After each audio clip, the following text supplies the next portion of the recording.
Hello everyone, welcome to this amazing platform of our channel Panisha for Competitive Examinations and I am Piyush। तो इस particular session में हम social science के top 100 MCQs में सबसे last कर रहे होंगे और अभी मैंने आपको बहुत सारे क्वेश्चंस करा दिए हैं। क्वेश्चंस क्या, पूरी थ्योरी और चैप्टर ही पूरे ख़त्म करा दिए हैं मैंने आपको। जितने भी रिवॉल्यूशन है, रशिया का, जर्मनी का, नाजिज्म हो गया या फिर आपका फ्रांस रेवोल्यूशन के रिगार्डिंग जितने भी इंपॉर्टेंट चीज़ें हो गई, अब हम यहाँ पे दो चैप्टर कवर कर लेंगे आज की क्लास में। एक तो forest society and colonialism in India वगैरह, इसमें जितने भी ट्राइब वगैरह यहाँ से बहुत से क्वेश्चंस देखने को मिलते हैं। और फिर आपका पास्टोरलिस्ट सोसाइटी होगी, पास्टोरलिज्म जो है पूरा वर्ल्ड में, वो हमें यहाँ पे देखना है, ठीक है। तो ये भी हम यहाँ पे कवर कर लेंगे फटाफट से। तो ये दो चीज़ें करनी है, इसके हम 100 एमसीक्यूज़ कर रहे होंगे, तो काफ़ी इंपॉर्टेंट है। अब देखो यार, पिछले वाले चैप्टर्स में मैंने आपको पूरी थ्योरी कराई है बिकॉज उसमें यार पूरा रिवॉल्यूशन था तो वो समझना ज़रूरी था। लेकिन अब इसमें क्या है कि इंपॉर्टेंट पॉइंट से क्वेश्चन बनते हैं सीधे सीधे, तो मैं आपको वो इंपॉर्टेंट एमसीक्यूज़ कराता जाऊँगा, पॉइंट बताता जाऊँगा, तो याद रख लेना। बेसिक सही है, याद रख लोगे, एक बार सुन लोगे तो याद हो जाएगा, डोंट वरी। और अभी जो है यार मैं ये वीडियो मैं आपको मॉर्निंग में ही अपलोड कर देता, बट अभी मुझे मॉर्निंग में काफ़ी अर्जेंट काम से बाहर जाना पड़ गया और अभी बहुत ड्राइव करके आ रहा हूँ। हालत मेरी बहुत ही ख़राब है, अभी इस समय काफ़ी थक चुका हूँ, बट स्टिल बोला था तो जो चीज़ बोली है आपको, मैंने ऑलवेज बोला है वो होगी, तो अभी मैं आपको करा दे रहा हूँ। इश्यू क्या है कि मेरी वॉइस थोड़ी सी आपको कम लग सकती है, वैसे माइक मैंने बिल्कुल मुंह के पास लगा रखा है जिससे कि पूरी की पूरी वॉइस जाए, तब भी अगर धीमी लग रही हो ना किसी को, तो क्या करोगे भाई, अपना वॉल्यूम बढ़ा लेना यार, कुछ भी करो, ठीक है, सुनाई दे जाएगा आपको, डोंट वरी। बाद में कुछ वॉइस अप कर देंगे इसकी उसी उससे, ठीक है, तो एडिट में देख लेंगे। खैर शुरू करते हैं आज का सेशन और बस यार बढ़िया से एग्जाम देना है, इसकी बातें बाद में करेंगे यार, टाइम है नहीं।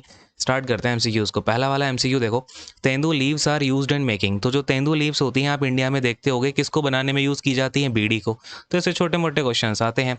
तब तेंदू लीव का यूज़ किसमें? बीड़ी को बनाने में करते हैं। बाकी तेंदू लीव्स की यहाँ पे यार प्लेट भी बनती है, लेकिन वो प्लेट जो है आपका इसका राइट आंसर याद रखना, बीड़ी सबसे पहली प्रेफरेंस होती है बिकॉज वो तेंदू यहाँ पे कर रहा है। कई सारी लीव से यहाँ पे प्लेट बन जाती हैं, बट बीड़ी के लिए तेंदू लीव ही पर्टिकुलरली यूज़ की जाती है, ठीक है।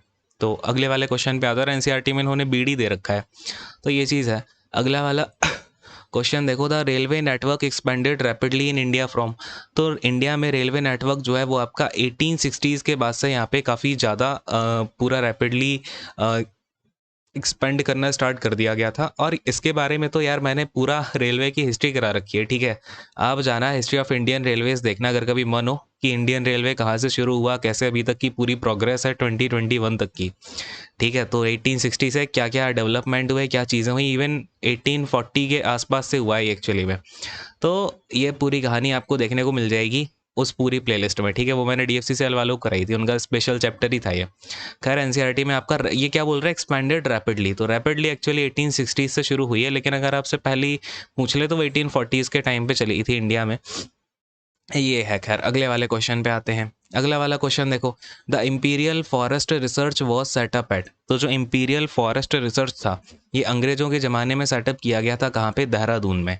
ईयर बता देता हूँ, 1906 में जो है ये आपका सेटअप किया गया था। तो इसमें ना जितने भी क्वेश्चंस करा रहा हूँ वो मोस्ट मेजर इंपॉर्टेंट पॉइंट्स हैं आपके पूरे चैप्टर से, है ना। तो आपको जो भी चीज़ें कराऊंगा अच्छे से देखते जाना, ठीक।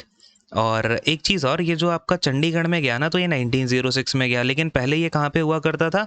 ये पहले हुआ करता था आपका देखो क्या हुआ है कि 1878 के टाइम पे इसको चांदबाग में जो है सेटअप किया गया था, ठीक है। लेकिन फिर बाद में इसे शिफ्ट कर दिया गया कहाँ पे? 1906 में देहरादून में, ठीक।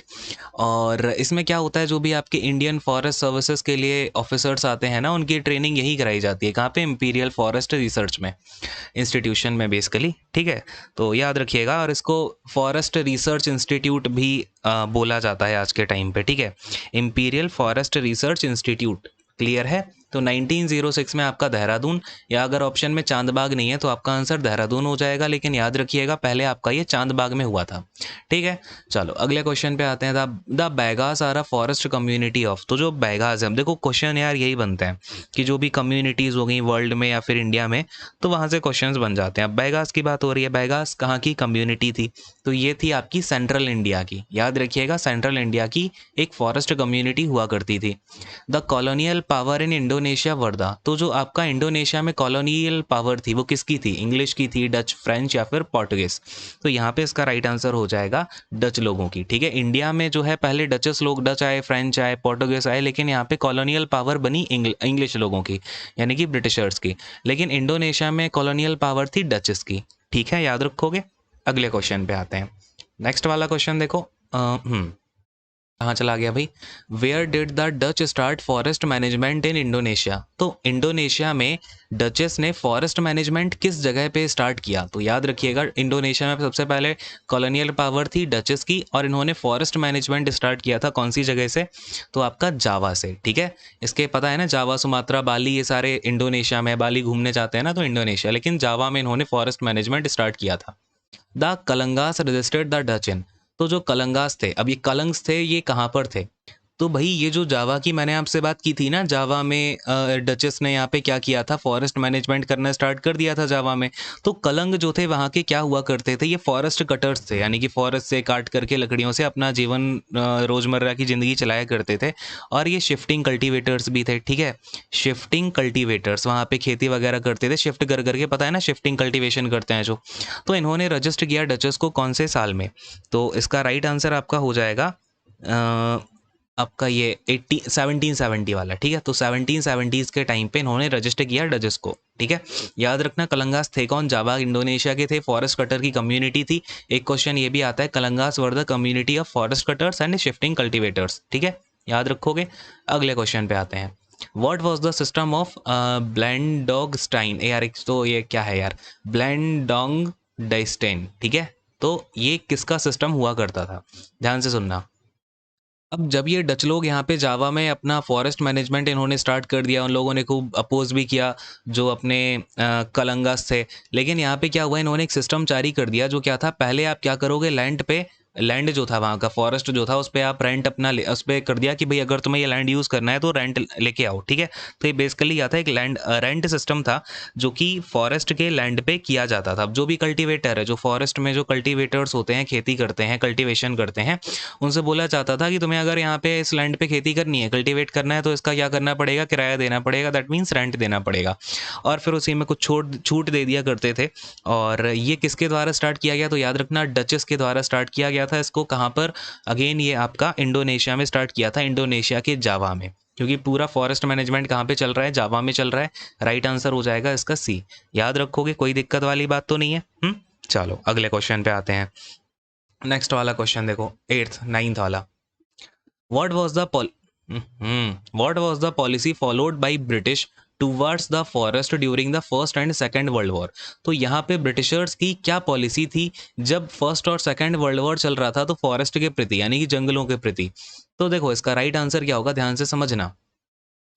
जब यहाँ पे फर्स्ट और सेकंड वर्ल्ड वॉर आया तो फॉरेस्ट डिपार्टमेंट ने क्या किया, जो आपकी ट्रीज थे उनको फ्रीली कट किया, जिससे कि जो ब्रिटिशर्स की वॉर नीड्स थी वो पूरी हो पाए। ठीक है, इसका राइट आंसर क्या हो जाएगा? ए हो जाएगा। अगले क्वेश्चन पे आते हैं। नेक्स्ट वाला क्वेश्चन देखो। इवन यहाँ पे आपको एक बात बताता हूँ, जब डचेस के बाद ना, जब डचेस लोगों ने जावा पे पूरा अपना एरिया ये ले लिया था, उसके बाद आए जापानीज। ठीक है, फिर जापानीज लोगों ने इंडोनेशिया पे अपना एक तरीके से राज्य कर लिया था, और इन्होंने, डचेस ने बहुत सारे ट्रीज को जला दिया सो दैट जापानीज लोग इन तक पहुंच नहीं पाए। फिर जापानीज लोगों ने पूरे इंडोनेशिया के जंगलों को, जावा के जंगलों को पूरा तहस नहस करके रख दिया, बिकॉज इनको इंडस्ट्री सेटअप करनी थी यहाँ पे। ठीक है, तो ये चीज़ भी आप याद रखना अगर एक आध क्वेश्चन पूछ ले तो। Who rot the book forest of India in 1923? किसने लिखी बताओ? तो ये लिखी थी ईपी स्टैबिंग्स ने। ठीक है, किसने लिखी? ईपी स्टैबिंग्स ने लिखी। और इन्होंने यहाँ पे जो रेलवेज जब बन रही थी, ठीक है ना, तो इन्होंने, ब्रिटिशर्स ने हमारे पूरे जंगलों को पूरा तहस नहस कर दिया था, मतलब जंगल काट के, लकड़ियाँ काट के वहाँ पे रेलवेज बनाई जा रही थी। तो उन्हीं के, इसी चीज़ के बारे में इन्होंने काफ़ी ज़्यादा यहाँ पे डिस्क्रिप्शन दिया है अपनी बुक में। तो ये इसके बारे में है। अगले क्वेश्चन पे आते हैं। Indian forest services was setup in which year, है ना? तो यार अब कहानी बड़े ध्यान से समझना है। जब यहाँ पे धीमे धीमे इंडिया के फॉरेस्ट को सभी लोग यहाँ पे एक तरीके से पूरा बर्बाद करने लग गए थे। ठीक है, और कोई यहाँ पे पुलिस नहीं हुआ करती थी, कोई फॉरेस्ट डिपार्टमेंट था नहीं जो कि फॉरेस्ट को यहाँ पे संभालेगा, उसका पूरा हिसाब किताब रखेगा, कितनी लकड़ियाँ कट रही हैं, कितने पेड़ काटे जा रहे हैं। काफ़ी यूज़फुल यहाँ पे ट्रीज़ भी थे और बहुत सारे आयुर्वेदिक वैल्यू के ट्रीज़ थे। तो इसको देखते हुए यहाँ पे ब्रिटिशर्स ने एक जर्मन एक्सपर्ट को बुलाया। ठीक है, किसको बुलाया? एक जर्मन एक्सपर्ट था जिसका नाम क्या था? डिएट्रिक ब्रांडिस। ठीक है, डिएट्रिक ब्रांडिस नाम का ये एक्सपर्ट था। और इसने क्या किया कि ब्रांडिस ने 1864 में इस सब को प्रोटेक्ट करने के लिए फॉरेस्ट को यहाँ पे एक इंडियन फॉरेस्ट सर्विस सेटअप कर दी 1864 में। तो किसने करी? ब्रांडिस ने करी। ये क्वेश्चन भी याद रखिएगा, ठीक है। अब हुआ क्या कि आपका इंडियन फॉरेस्ट एक्ट आया, इंडियन फॉरेस्ट एक्ट आया फिर 1865 में। जब इसने पहले तो ये इंडियन फॉरेस्ट सर्विस सेटअप कर दी, फिर आया इंडियन फॉरेस्ट एक्ट 1865 का, और इसके बाद 1906 में वो इंडियन भी बताया था ना, imperial forest research institute setup हो गया, ठीक है। अब यहाँ पे वो जो इस इंपीरियल इंस्टीट्यूट में सिखाया करते थे 1906 के टाइम, तो वो एक साइंटिफिक फॉरेस्ट्री यहाँ पे सिखाते थे, ठीक है। क्या सिखाते थे उस टाइम पे? Scientific forestry. और बेसिकली यहाँ पे सिखाते क्या थे? प्लांटेशन करना सिखाते थे। अब समझना, ये इसने यहाँ पे होशियारी तो दिखा दी, साइंटिफिक फॉरेस्ट्री बोल दिया, लेकिन एक्चुअली में ऐसा कुछ साइंटिफिक चीज़ थी नहीं, साइंटिफिक है, ठीक है। साइंटिफिक यहाँ पे अब बेसिकली ये क्या बोलते थे कि जैसे ये पूरा का पूरा फॉरेस्ट है, इस पूरे फॉरेस्ट में क्या है, अलग अलग पेड़ लगे हुए हैं, ये अलग टाइप का पेड़ है, ये अलग टाइप का पेड़ है, ये अलग टाइप का पेड़ है, ठीक है। तो इन्होंने क्या बोला, ये सारे पेड़ों को काट दो और यहाँ पे लाइन्स है, एक स्ट्रेट रो में क्या लगा दो, ये एक टाइप के पेड़ हमने लगा दिए, ठीक है। तो इसी चीज़ को करने को ये क्या बोलते थे? प्लांटेशन बोलते थे। कि हमने क्या किया, फॉरेस्ट का इन्होंने पूरा एरिया मेजर करा, ये सब किया, कितने एरिया में कौन से टाइप की ट्रीज़ हैं। फिर देखा अगर किसी एरिया में, पर्टिकुलर एरिया में अलग अलग टाइप के बहुत सारे ट्रीज़ हैं, तो उन सबको काटो, एक टाइप की ट्री लगा दो, ठीक है। तो ये उसे क्या बोलते थे? प्लांटेशन बोलते थे। खैर, अगले क्वेश्चन पे आते हैं। नेक्स्ट वाला क्वेश्चन देखो, the system of scientific forestry stands for. अब देखो वही क्वेश्चन आ गया। अब ये साइंटिफिक फॉरेस्ट्री में क्या होता था? इसमें पुराने ट्रीज़ को कट करो, नए ट्रीज़ को लगाओ, यही आपका सिस्टम था। समझ में आ गया? क्लियर है? अच्छा, ये देखो जो आपके फॉरेस्ट थे ना, आगे चल के 3 कैटेगरीज़ में डिवाइड कर दिए गए थे, करेक्ट बात है। और ये किस किस कैटेगरीज़ में डिवाइड हुए, तो ये आप एक बार लिख लो, क्वेश्चन आ भी सकता है। एक तो आपका था रिजर्व्ड, देखो, एक था आपका रिजर्व्ड, एक था प्रोटेक्टेड फॉरेस्ट, और एक थे आपके विलेज फॉरेस्ट। तो ये 3 आप याद रखना, रिजर्व्ड, प्रोटेक्टेड। अब राइटिंग मेरी कुछ ज़्यादा ही अच्छी लग रही है, यहाँ पे थोड़ा सुन लेना, ठीक है, जो भी बोल रहा हूँ। चलो अगले क्वेश्चन पे आते हैं। नेक्स्ट वाला क्वेश्चन देखो, in South East Asia shifting agriculture is known as. तो अभी शिफ्टिंग एग्रीकल्चर मैंने ऊपर बताया, जो जावा के कलंग्स थे वो क्या थे? शिफ्टिंग एग्रीकल्चर ही करते थे, शिफ्टिंग कल्टीवेटर्स थे। इसका मतलब समझा देता हूँ, शिफ्टिंग एग्रीकल्चर का मतलब क्या होता है। आपने कई बार सुना होगा कि एक टाइप की खेती अगर एक ही ज़मीन पे करते रहो, तो फिर कुछ टाइम के बाद वहाँ पे वो खेती आप कर नहीं सकते। तो ये एक लैंड ऑफ एरिया, जो भी एक लैंड है पर्टिकुलर, उस पे इन्होंने एक टाइप की खेती करी कुछ साल तक, वहाँ पे अब खेती नहीं हो पाएगी, फिर दूसरे पे शिफ्ट हो गए। इसी को बोला जाता था शिफ्टिंग एग्रीकल्चर। और साउथ ईस्ट एशिया में इसको किस नाम से जाना जाता था? तो चाइटेमीन है, टावी है, अच्छा, इसको बोला जाता था लेडिंग, ठीक है। तो साउथ ईस्ट एशिया में लेडिंग के नाम से हम इसको जानते थे। नाउ चाइटामीन क्या है? तो ये ज़ाम्बिया में इसको, चाइटामीन को प्रैक्टिस किया जाता था ज़ाम्बिया में। और ये क्या है? Basically slash and burn process है, स्लैश एंड बर्न। इसमें क्या करते हैं कि आपने अभी भी देखा होगा कई जगह जो है हरियाणा के स्टेट्स में या यूपी के स्टेट्स में स्लैश एंड बर्न कर देते हैं, आप क्रॉप को जला दिया जाता है, जिससे कि थोड़ी सी उर्वरकता जो है आपका लैंड में वो बढ़ जाए, ठीक है। देन आता है टावी। ये अगेन सेम प्रोसेस है, स्लैश एंड बर्न वाली। ये प्रैक्टिस की जाती है मेडागास्कर में, ठीक है। कहाँ पे? मेडागास्कर में की जाती है, और इसको टावी बोलते हैं। देन मिल्पा को देखो, ये आपका काइंड ऑफ शिफ्टिंग एग्रीकल्चर ही है, लेकिन ये है सेंट्रल अमेरिका का, ठीक है। सेंट्रल अमेरिका का है ये, और इसे में बेसिकली मैक्सिको का जो एरिया है वो आ जाता है। खैर, अगले वाले क्वेश्चन पे आ जाते हैं। क्वेश्चन नंबर 14 देखो, क्या बोल रहा है इसमें कि कौन से टाइप के ट्रीज थे जो सुटेबल थे या फिर प्रेफर किए जाते थे फॉरेस्ट डिपार्टमेंट के द्वारा। तो ऐसे ट्रीज जो फ्यूल, फॉडर या लीव्स को प्रोवाइड कराते थे, नहीं भाई। ये ऐसे फॉरेस्ट को यहाँ पे प्रेफर करते थे, ऐसे ट्रीज को जो कि आपके शिप और रेलवेज को बिल्ड करने के लिए सुटेबल होते थे। बिकॉज अल्टीमेटली फॉरेस्ट डिपार्टमेंट किसका था? ब्रिटिशर्स का था उस टाइम पे। और उनको तो अपने शिप और रेलवेज बनाने से मतलब है, फॉडर मिले ना मिले, फ्यूल मिले ना मिले, लीव मिले, उससे क्या मतलब है ना। अगले क्वेश्चन पे आते हैं। नेक्स्ट वाला क्वेश्चन देखो, which is the community of skilled forest cutters. यहाँ पे जो स्किल्ड फॉरेस्ट कटर है उनकी कम्युनिटी कौन सी है? तो ये मैंने आपको ऊपर ही बताया, जो कटर्स थे वो कौन से थे यहाँ पे? फॉरेस्ट कटर कलंग्स ऑफ जावा, ठीक है ना, याद रखिएगा। और ये करेक्ट लिखा हुआ है यहाँ पे। मसाई कहाँ के थे? अफ्रीका के थे। मुंडा छोटा नागपुर के थे, और गोंड्स जो है वो उड़ीसा से बिलोंग करते थे। याद रख लेना, ये मसाइज कहाँ? अफ्रीका से, मुंडास जो है वो छोटा नागपुर से, और गोंड्स उड़ीसा से। अगले क्वेश्चन पे आते हैं यार, थोड़ा जल्दी करना पड़ेगा ये, है ना। Wooden plank laid across railway track to hold these track in a position are called. यानी कि जब ये वुडन प्लैंक्स को बीच में आपने देखा होगा, रेलवे ट्रैक के बीच में डले रहते हैं, तो ये जिस पोजीशन में पड़े होते हैं इनको क्या बोला जाता है बताइए। इसका राइट आंसर हो जाएगा स्लीपर्स। ठीक है, तो स्लीपर्स बोला जाता है जब वुडन प्लैंक को आप डाल देते हो रेलवे के ट्रैक के बीच में, ठीक है, जिससे कि सपोर्ट बना रहे, होल्ड बना रहे, इस पोजीशन में ही बना रहे ट्रैक। अगले क्वेश्चन पे आते हैं 17th। Which of the following is a cash crop. यहाँ पे फॉलोइंग में से कैश क्रॉप कौन सी है?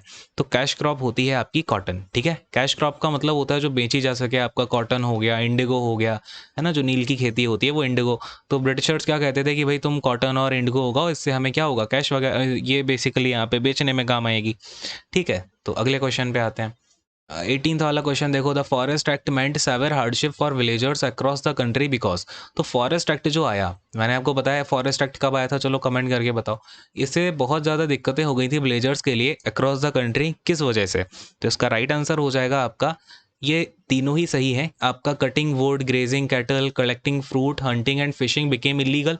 ये सब इन्होंने इलीगल कर दिया। और जबकि अब जो लोग पहले रहते थे उनका यही पूरा खाना, जो पूरी प्रोसेस थी वो इसी से चलती थी।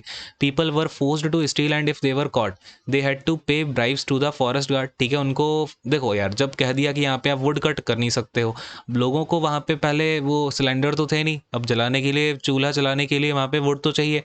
तो उनको फोर्स किया गया कि यार तुम चोरी करो। अब चोरी करोगे तो तुम्हें फिर अपना फॉरेस्ट गार्ड को यहाँ पे घूस देनी पड़ेगी। ठीक है, अब वुमेन जो भी यहाँ पे फायरवुड वगैरह लेने जाती थी तो उनको यहाँ पे जो फॉरेस्ट गार्ड होते थे वो हरास किया करते। तो ये सब चीज़ें हैं। ऑल ऑफ द अबव यहाँ पे राइट आंसर हो जाएगा।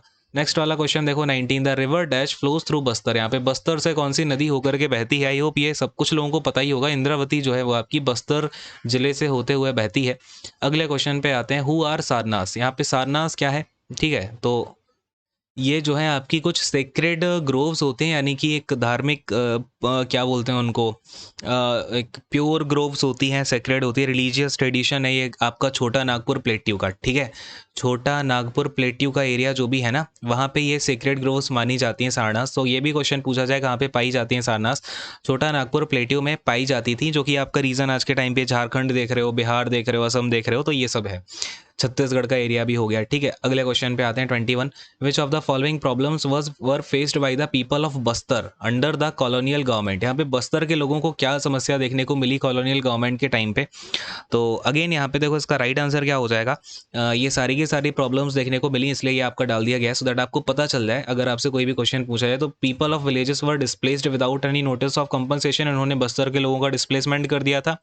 Villagers suffered from increased rent, frequent demand for free labor and goods by colonial officials। यानी कि जो रेंट था वहाँ पे, अब देखो इनको डिस्प्लेस कर दिया गया, दूसरी जगह लेके गए, वहाँ से कहा कि अब तुम रेंट ला के दो।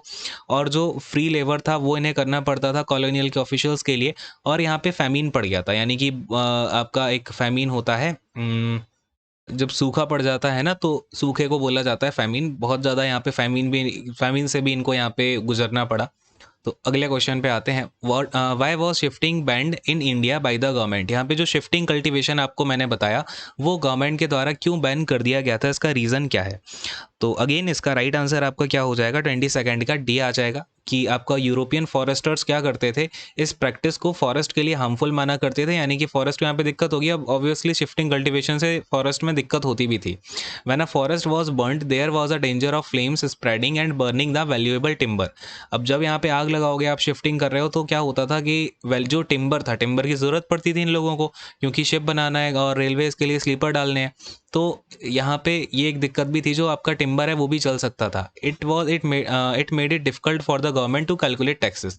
तो ये टैक्सेस भी यहाँ पे कैलकुलेट नहीं कर पाते थे, इसलिए इन्होंने शिफ्टिंग को क्या किया, उस टाइम पे बैन कर दिया। और अगले क्वेश्चन पे आते हैं 23।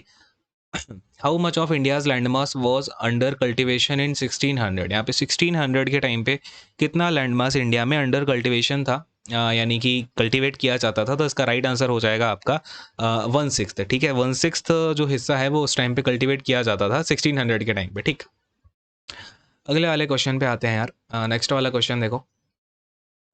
How much percent of the world's total forest area was cleared between 1700 and 1995। बहुत ही इंपॉर्टेंट क्वेश्चन है, याद रख के जाना कि पूरे वर्ल्ड का कितना फॉरेस्ट एरिया यहाँ पे क्लियर कर दिया गया, यानी कि साफ कर दिया गया, यहाँ पे फॉरेस्ट को हटा दिया गया 1700 से 1995 के बीच में पूरे वर्ल्ड का। तो इसका राइट आंसर हो जाएगा आपका बी, यानी कि 9.3% जो है वो ख़त्म कर दिया गया था सिर्फ इन 200 सालों में। ठीक है, 295 बेसिकली 300 सालों में। ठीक है, याद रखिएगा, बहुत इंपॉर्टेंट है, पूरे वर्ल्ड का 9.3 हिस्सा। तो अगले क्वेश्चन पे आते हैं। 25th क्वेश्चन देखो, of which crops did the British encourage the production of during the colonial period. अब कौन सी क्रॉप्स थी ऐसी जिनका यहाँ पे ब्रिटिशर्स ने इनकरेजमेंट किया कि तुम ये वाली खेती करो। सबको पता है इसका राइट आंसर क्या हो जाएगा, कॉटन, वीट, जूट, इन सब का यहाँ पे प्रोडक्शन कराते थे, बिकॉज कॉटन को बेचते थे, जूट को बेचते थे, इवन इंडिगो भी यहाँ पे होता तो वो भी राइट आंसर हो जाता। वीट को इसलिए क्योंकि ये इसको एक्सपोर्ट भी करते थे और खाना भी इसी से खाना है, तो इसका राइट आंसर ऑल हो जाएगा। ठीक है, कैश क्रॉप भी है, कॉटन आपका कैश क्रॉप हो गया, जूट हो गया। अगले क्वेश्चन पे देखो 26। तो यहाँ पे ये स्कॉर्च्ड अर्थ पॉलिसी कौन सी है, यानी कि इसमें क्या था जो पॉलिसी फॉलो की गई डचेस के द्वारा जावा में फर्स्ट और सेकंड वर्ल्ड वॉर के टाइम पे। मैंने आपको बताया था ना कि डचेस के बाद यहाँ पे क्या है, जापानीज़ आए। तो इन जापानीज से बचने के लिए इन्होंने क्या किया कि जो जाइंट टी क्लॉक्स थे उनको बर्न कर दिया, सॉ मिल्स को डिस्ट्रॉय कर दिया, जिससे कि इन तक ना पहुँच पाए जापानीज़ लोग। तो इसका राइट आंसर सी हो जाएगा। इसी को क्या बोला गया है, स्कॉच्ड अर्थ पॉलिसी बोला गया। ठीक है, याद रखना। और ये मैंने आपको ऊपर भी बता दिया था। तो अगले क्वेश्चन पे आ जाते हैं। तो इवन मैंने बहुत सारी चीज़ें यार, तो पॉइंट बाई पॉइंट चीज़ें जो इंपॉर्टेंट है वो इसमें कवर कर दी हैं क्वेश्चंस में। तो large areas of natural forest were cleared to make way for which of these. तो यहाँ पे बहुत सारे नेचुरल फॉरेस्ट को, अब बताया था ना ऊपर कि क्या कर रहे थे ये लोग, प्लांटेशन कर रहे थे। इसमें बहुत सारे नेचुरल फॉरेस्ट को हटा के कौन सी प्लांटेशन की गई। अब ये आपको पता होना चाहिए। इसका राइट आंसर आपका हो जाएगा सभी के सभी, क्या यानी कि टी की प्लांटेशन कराई, कॉफ़ी की कराई और रबर, क्योंकि ये सारे के सारे क्या थे, यूजफुल थे और कहीं ना कहीं इनको एक्सपोर्ट बहुत किया जाता था। ठीक है, तो अगले क्वेश्चन पे आते हैं। 28th वाला देखो, हु वाज गुंडाधुर। यहाँ पे गुंडाधुर कौन थे, याद रखिएगा, ये थे आपके धुरवा ट्राइब के एक लीडर। ठीक है, अब ये धुरवा ट्राइब क्या है ये भी आपको पता होना चाहिए। अब तो ये जो धुरवा ट्राइब है ये बेसिकली कांगेर फॉरेस्ट में हुआ करता था, जो कि बस्तर ज़िले का था। ठीक है, बस्तर ज़िले के कांगेर फॉरेस्ट में एक ट्राइब रहता था, धुरवा ट्राइब। उसमें उनके लीडर थे गुंडाधुर। इन्होंने काफ़ी ज़्यादा, जब लड़ाई हुई इसके बीच में, ट्राइब्स के बीच में, तो ये काफ़ी ज़्यादा, इनको वहाँ पे हीरो माना जाता है पूरे रिवेलियन का। तो याद रखना इसको। अगले वाले क्वेश्चन पे आते हैं। Where is Bastar located. Bastar आपका कहाँ पे है, तो इसका राइट आंसर हो जाएगा सदर्न मोस्ट जो एरिया है आपका छत्तीसगढ़ का, वहाँ पे आपका पड़ता है बस्तर। ठीक है, अगले वाले क्वेश्चन पे आते हैं। नेक्स्ट वाला क्वेश्चन देखो, which of the following was not a tribal community. यहाँ पे ट्राइबल कम्युनिटी कौन सी नहीं थी, तो याद रखना है इसका राइट आंसर आपका झूम हो जाएगा। ठीक है, कराचा भी आपका ट्राइबल कम्युनिटी थी, कोरावा भी और येरुकुला भी। चलो एक दो चीज़ें देख लो, कराचा, कोरवा और येरुकुला, ये तीनों ट्राइब थे कहाँ के, मद्रास प्रेसिडेंसी के थे। याद रखना कहाँ के थे, मद्रास प्रेसिडेंसी के ट्राइब्स हुआ करते थे। और झूम क्या है ना, ये शिफ्टिंग कल्टीवेशन को ही बोला जाता था, झूम कल्टीवेशन। ठीक है, जो आपका शिफ्टिंग कल्टीवेशन है उसको ही क्या बोलते थे, झूम बोलते थे। ठीक है, तो इसको याद रखना। अच्छा, मद्रास प्रेसिडेंसी बोल रहा हूँ तो इसको मद्रास एरिया मत समझ लेना, ये छत्तीसगढ़ का जो आपका स्टेट है वहाँ के थे ये वैसे ट्राइब्स, लेकिन प्रेसिडेंसी मद्रास की थी। अगले वाले क्वेश्चन पे आते हैं। Disappearance of forest due to cutting down of trees is referred as. तो इसको क्या बोलते हैं, आपका फॉरेस्ट खत्म होते जा रहे हैं, आप ट्रीज को कट कर रहे हो, तो इसको बोला जाता है डिफॉरेस्टेशन। ठीक है, और एफॉरेस्टेशन क्या होता है, जब आप अपने ट्रीज को लगाओगे उससे फॉरेस्ट और ज़्यादा बढ़ेगा, उसे एफॉरेस्टेशन बोलते हैं। अगले वाले क्वेश्चन को देखो, for what Britishers needed forest. Britishers को फॉरेस्ट की नीड क्यों थी, क्योंकि इनको यहाँ पे शिप्स और रेलवेज बनाने थे, पहले ही बता दिया है। अगले वाले क्वेश्चन पे आते हैं। देखो दो तीन क्वेश्चन तो अपने आपस में ही रिलेट होते हैं। अब देखो कौन सा है यहाँ पे, मैंने बताया था इंडियन फॉरेस्ट को यहाँ पे 3 कैटेगरीज में बांटा गया है। अब पूछ रहा है कि वो कौन से ईयर का एक्ट था, तो याद रखना 1878 का फॉरेस्ट एक्ट था, जिसके तहत फॉरेस्ट को 3 कैटेगरीज में बांट दिया गया, रिजर्व्ड, प्रोटेक्टेड एंड विलेज। ठीक है, अगले क्वेश्चन पे आते हैं। नेक्स्ट क्वेश्चन देखो, by the year 1946 the length of the railway track increased to over. यानी कि जो इंडिया में रेलवे ट्रैक है वो 1946 तक कितने किलोमीटर का बन गया था, तो इसका राइट आंसर हो जाएगा 7,65,000 किलोमीटर। ठीक है, 765 याद रख लेना। अगले क्वेश्चन पे आते हैं। What was the system of cutting trees controlled by the forest department in which old trees are cut and new ones are planted. इसको क्या बोला जाता था, तो भाई ये आपका साइंटिफिक फॉरेस्ट्री से कहा जाता था। अगेन कोई डाउट इसमें होना नहीं चाहिए। अगले वाले क्वेश्चन पे आते हैं। देखो एक पेंटिंग थी जिसका नाम था when the valleys were full. ये इसमें काफ़ी ज़्यादा फॉरेस्ट वगैरह को दिखाया गया। इसमें भेड़ जो है वो चर रही हैं, पूरा फॉरेस्ट वगैरह लगे हुए हैं, नदी थी वहाँ पे। तो ये पेंटिंग थी जो कि जॉन डॉसन ने बनाई है, याद रख लेना। एनसीईआरटी में इसका जिक्र है तो इम्पॉर्टेंट है। अगले वाले क्वेश्चन को देखो, is the local term used for shifting cultivation in central America. बताओ इसका राइट आंसर क्या होना चाहिए। मैंने आपको सब बता दिया, मिल्पा, तावी, चेना, झूम। बताओ इसका राइट आंसर क्या होगा। तो मिल्पा जो है आपका शिफ्टिंग कल्टीवेशन को बोला जाता था सेंट्रल अमेरिका में, ठीक है। यही दो चीज़ें हैं यार जो एक बार बता दो तो कहीं ना कहीं काम आ ही जाती हैं। अगला क्वेश्चन देखो क्या बोल रहा है, what was European colonialism which was based on the practice of shifting cultivation known as. तो यूरोपियन कॉलोनियलिज्म जो कि आपका शिफ्टिंग कल्टीवेशन की प्रैक्टिस पे आपका बेस्ड था, उसको क्या बोला जाता था। तो ये था आपका स्वीडन एग्रीकल्चर। याद रखना, जो यूरोपियन कॉलोनियलिज्म था वो आपका शिफ्टिंग कल्टीवेशन वहाँ पे वो स्वीडन एग्रीकल्चर का स्टार्ट हो गया था, और इस स्वीडन एग्रीकल्चर को ही लोकल टर्म्स में खंदाद बोला जाता है, ठीक है। खंदाद भी बोला जाता है, इसे पेंदा भी बोला जाता है, ठीक है। तो याद रखना ये सब चीज़ें। मिल्पा हो गया, और लैडिंग जो है आपका एशिया में लैडिंग करके बोला जाता था। लैडिंग कहाँ पे, एशिया में। ये हो गया या फिर आप झूम कह लो, ठीक है। तो ये क्या थे, स्वीडन एग्रीकल्चर को एक तरीके से झूम कल्टीवेशन बोल दो, तो ये शिफ्टिंग कल्टीवेशन का ही एक टाइप है स्वीडन एग्रीकल्चर। और इसको ही लोकल टर्म्स में झूम भी बोलते हैं, खंदात भी बोलते हैं, कहीं पे लैडिंग बोलते हैं, कहीं पे पेंडा बोलते हैं, कहीं पे पोदो बोलते हैं, कहीं पे आपका अगर चेना की बात करें, ये चेना है तो चेना ये श्रीलंका में बोला जाता है, ठीक है। ये इंपॉर्टेंट है, चेना कहाँ पे, श्रीलंका में बोला जाता है, याद रख लेना इसको, ठीक है। अगले वाले क्वेश्चन पे आते हैं। अच्छा, आई थिंक ऊपर भी चेना था ना। खैर, अगले क्वेश्चन पे आते हैं यार।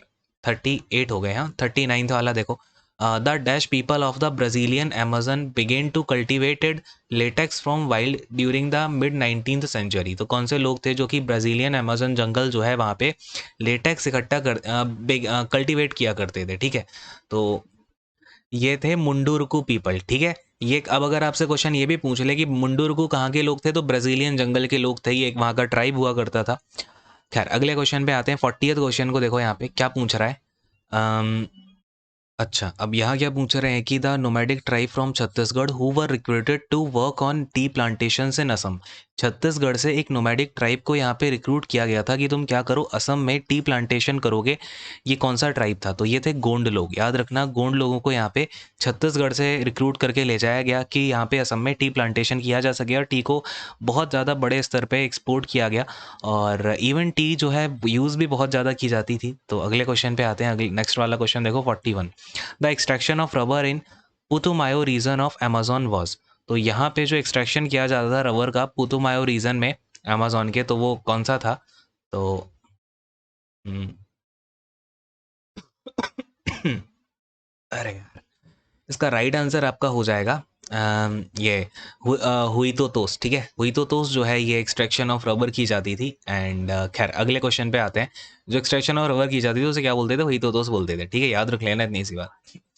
अगले क्वेश्चन को देखो, 42 क्या बोला जा रहा है। देखो यहाँ पे।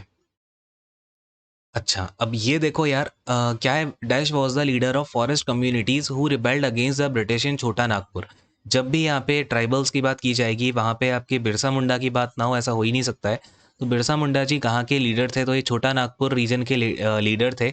सिद्धू और कानू ये कहाँ के थे, अच्छे से याद रख लेना, ठीक है। सिद्धू और कानू ये थे आपके जो संथाल परगन हुआ करते थे ना पहले। तो जो संथाल परगन था वहाँ के लीडर थे आपके सिद्धू एंड कानू। ये सब लोगों ने रिवॉल्ट किया था यहाँ पे। और अल्लूरी सीताराम राजू ये थे आंध्र प्रदेश के, ठीक है। क्या लिख रहा हूँ, Andhra Pradesh, that is AP. तो अगले वाले क्वेश्चन पे मूव ऑन करते हैं। नेक्स्ट वाला क्वेश्चन देखो, 43। Which among the following is not a tribal community from the Bastar district. यहाँ पे बस्तर डिस्ट्रिक्ट का कौन सा ट्राइबल कम्युनिटी नहीं है। इसका राइट आंसर हो जाएगा संथाल, ठीक है। अभी बताया मैंने, संथाल रीजन कहाँ पे पड़ता है, ये आप एक बार मुझे कमेंट करके बताओगे खुद से ही, ठीक है।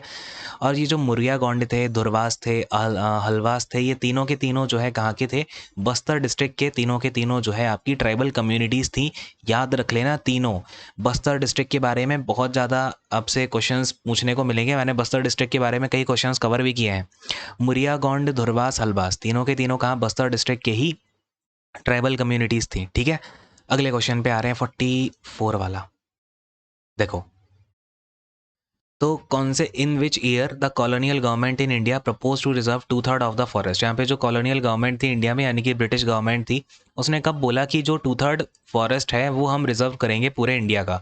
तो ये आपको 1905 में प्रपोज किया गया था कॉलोनियल गवर्नमेंट के द्वारा, याद रखना, ठीक है। अगले क्वेश्चन पे आ रहे हैं, फटाफट से देखो। देखो क्या है? What was the cluster of villages in Bastar district known as? अब देखो मैंने कहा बस्तर से काफ़ी क्वेश्चंस बनेंगे, तो बस्तर में जो क्लस्टर ऑफ विलेज यानी कि विलेज का जो कई सारे विलेजेस को मिला के एक ग्रुप होता था, उसे क्या बोला जाता था? हाँ, तो ये बोला जाता था परगना। ठीक है, परगना जो है वो क्या था? क्लस्टर ऑफ विलेजेस था, बस उनमें धुरवास भी थे। ठीक है, तो अगले क्वेश्चन पे आते हैं। नेक्स्ट वाला क्वेश्चन देखो, from the fruit of which tree the oil was extracted for cooking and to light lamps? कौन से वृक्ष के फ्रूट के तेल से कुकिंग करने के लिए और लैम्प्स को लाइट करने के लिए यानी कि दिए जलाने के लिए उस ऑयल का यूज़ करते थे? कौन से पेड़ के फ्रूट के ऑयल को? ठीक है, बताओ। बहुत ही इंपॉर्टेंट है, ये है आपका महुआ। ठीक है, महुआ का जो पेड़ था, उससे जो फ्रूट निकलता था उसके तेल से यहाँ पे कुकिंग की जाती थी, आपके दिए जलाए जाते थे। याद रखना बहुत अच्छे से। ठीक है, अब एक बहुत ही इंपॉर्टेंट है यार आपका ये जो ये देख रहे हो ना, बोहिनिया बहली, इसको बेसिकली सियादी भी बोला जाता था। तो सियादी ये जो है एक बेल हुआ करती थी जिससे रस्सियाँ बनाते थे। ठीक है, तो इससे क्या बनाते थे? रोप्स को बनाया जाता था। याद रख लोगे इतनी सी बात। और जो सब्जियां हैं उनको ग्रेट करने के लिए एक सेमूर सेमूर है या फिर जो सिल्क का पौधा होता है ना, उसको यूज़ किया जाता था वेजिटेबल्स वगैरह को ग्रेट करने के लिए। ठीक है, अगले वाले क्वेश्चन पे आते हैं। The population of Java in 1600 was estimated? जो जावा की पॉपुलेशन थी 1600 में, वो कितने के आसपास एस्टिमेट की गई थी? तो ये 3.4 मिलियन के आसपास यहाँ पे एस्टिमेशन 3.4 मिलियन ये हुआ करती थी। ठीक है, उस टाइम पे। अच्छा, कुछ फैक्ट वाले क्वेश्चन है जो हो सकता है पूछ ले, तो ये भी थोड़ा सा माइंड में रखना। 48 वाला क्वेश्चन देखो क्या बोल रहा है कि अराउंड 1890 1890 के आसपास the community of Randublatung village begin questioning the state ownership of the forest. यहाँ पे कौन सी कम्युनिटी थी, कौन सा गांव है ये? रेंडू ब्लाटुंग है ये गांव का नाम था। जो कि अब देखो फॉरेस्ट पे क्या बोला गया कि स्टेट की ओनरशिप है, यानी कि जो भी कॉलोनी है वो यहाँ पे क्या करेगी? ओन करेगी फॉरेस्ट को। तो विलेजर्स ने ये कहा कि यार अगर यहाँ पे फॉरेस्ट में काम हम लोग कर रहे हैं, फॉरेस्ट में जो भी चीज़ों की ज़रूरत है वो हमें पड़ती है, हम देखभाल करते हैं फॉरेस्ट की, तो यहाँ पे ओनरशिप स्टेट की कहाँ से आ जाएगी? तो यहाँ पे कौन सी कम्युनिटी थी?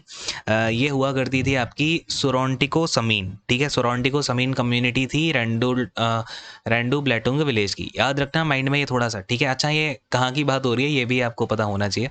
तो ये इंडोनेशिया की बात हो रही है, जहाँ पे डचेस लोगों ने ऐसा कर दिया था। उन्होंने कहा कि फॉरेस्ट पूरा हमारा ही है, तो वहाँ की कम्युनिटी थी। और ये क्या था? टीक फॉरेस्ट था। ठीक है, टीक का फॉरेस्ट था। तो बस इतनी सी बात याद रख लेना। अगले वाले क्वेश्चन पे आते हैं। Most of Indonesia's forest are located in islands like? तो आपसे बोला जा रहा है कि इंडोनेशिया के जो सबसे ज़्यादा फॉरेस्ट हैं वो ये सारे ही जितने आइलैंड है वहाँ पे इसके हुआ करते थे। Sumatra, Kalimantan, West Irian. क्या मतलब है? ये तीनों जो आपके आइलैंड है वो इंडोनेशिया के हैं, याद रखना। वेस्ट ईरान जो आइलैंड है वो इंडोनेशिया का है, कालीमंतन इंडोनेशिया का, सुमात्रा इंडोनेशिया का। इस क्वेश्चन का पर्पस यही है, पता होना चाहिए तीनों इंडोनेशिया के ही आइलैंड है। अगला क्वेश्चन देखो, where did the Dutches begin their scientific forestry? Dutches ने साइंटिफिक फॉरेस्ट्री कहाँ पे स्टार्ट कर दी थी? तो अब भाई इसका ये आप ये स्टार्ट की गई थी नहीं सिलेबस में नहीं, जावा में। ठीक है, जावा जो है आपका राइट आंसर हो जाएगा। और इसके बारे में मैंने आपको बताया भी, डचेस ने कहाँ पे? जावा में ही अपना बिल्कुल फॉरेस्ट मैनेजमेंट स्टार्ट किया था, साइंटिफिक फॉरेस्ट्री भी वहीं से स्टार्ट करी। तो ये सब प्रोग्राम था डचेस का। याद रख लेना इतनी सी बात। आई होप मैंने जितनी बातें बताई हैं मोस्ट इंपॉर्टेंट चीज़ें जो है वो यही हैं।